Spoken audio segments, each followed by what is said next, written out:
వచ్చి కార్తీక మాసం కోటి దీపోత్సవంలో కంచి క్షేత్రాన్ని దర్శించిన మహాపుణ్యం కలుగుతుంది.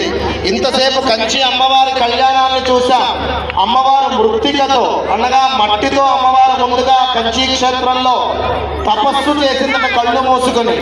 ఆ తర్వాత పరమేశ్వరుణ్ణి తపస్సు చేసి వరించి ఆ పరమేశ్వర అనుగ్రహంతో వివాహం జరిగిందట. అందుకనే వివాహమయ్యే వాళ్ళందరూ కూడా కంచి క్షేత్రాన్ని దర్శించాలి.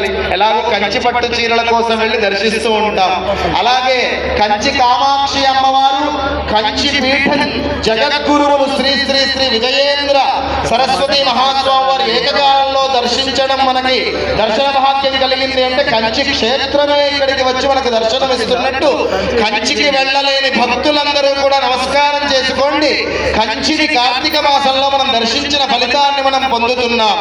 ఏకకాలంలో మధుర మీనాక్షి అమ్మవారు, కాశీ విశాలాక్షి అమ్మవారు కూడా దర్శనమిస్తున్నారు. శిరస్సు వంచి నమస్కారం చేసుకోండి. మాలా మార్పిడి ఆ యొక్క మీనాక్షి సుందరేశ్వరుల కళ్యాణంలో మాలా మార్పిడి సమర్పణ జరుగుతోంది. తదుపరి మంగళ సూత్రధారణ.